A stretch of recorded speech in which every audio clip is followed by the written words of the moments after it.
客户的家里冰箱呢又结冰了，我教给他的方法就是先断电，然后把冰箱的门都打开，让这个冰箱呢通风，里面的冰自然而然呢全都脱落了。我们结冰之后千万呢不要用硬的东西呢去撬这个冰，如果我们硬要撬，那冰箱呢就会被损坏。最好的方法呢就是我们等待它自然脱落，然后把这些呢都处理干净。现在这个冰箱里面的冰呢全都脱落了，然后把这些东西又放上去了。放上去之后呢，我们要记得这样处理一下，才能防止冰箱呢结冰。首先我们先来看一下这个冰箱门关上之后呢，它密封良好不良好。大家看，我们关上之后看一下，那大家看这里呢已经发生了明显的变形，这个部位那再往下走，这里呢也发生了明显的变形，下面一直走，那这个部位呢又恢复好了。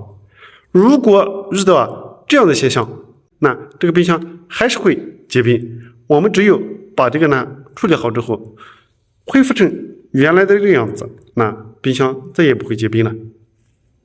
这是冰箱的上半部分。那现在我们来看一下冰箱的下半部分。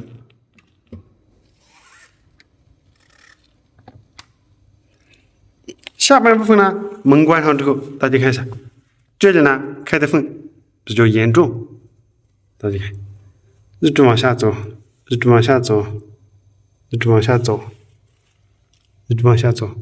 下半部分呢，其实都有开缝，这个部分是最严重的。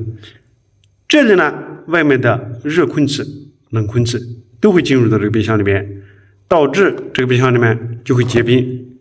那它和里面是连通的，大家看，那这个部位和这个部位，我们可以看得见，它已经脱落了。脱落之后呢，这部分只是切合到这个冰箱门上了，但是呢，这部分呢没有切合，这部分还是从里面会进入空气，导致这个冰箱呢就会结冰。我们把这个呢取下来，全都要这样取下来。取下来之后呢，在热水里面呢给它浸泡一回，然后让它恢复原来的弹性，再把这个呢装上去。我们装上去之后呢，全部都要扣紧。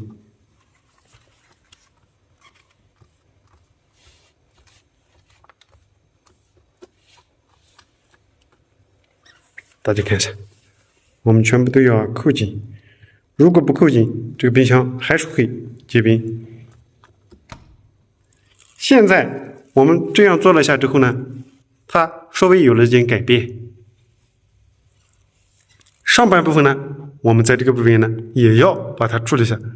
大家看，这个呢都裂开了很多吧，这个一定要及时处理。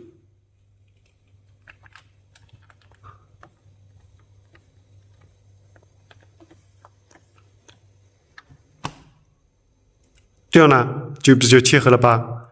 我们还是取下来，把它呢放到我们的热水里面，或者说我们用热风枪呢把它烤一下。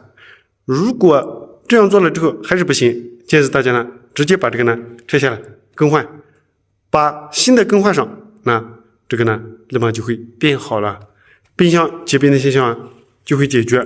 那还有一个呢，我们也要特别注意，这个冰箱里面呢都有一个排水孔，我们把这个排水孔呢也要进行疏通。如果里面有垃圾堵住了，或者说里面结冰了，也是会导致冰箱结冰。因为冰箱上面的这个小水珠呢，它排不出去，就会导致冰箱里面呢越来越多的积水，这些积水呢就会结冰。这个孔呢一定要保证它是通的。只要我们做到以上的2点，那这个冰箱再也不会结冰了。把这个呢分享给大家，希望对大家有所帮助。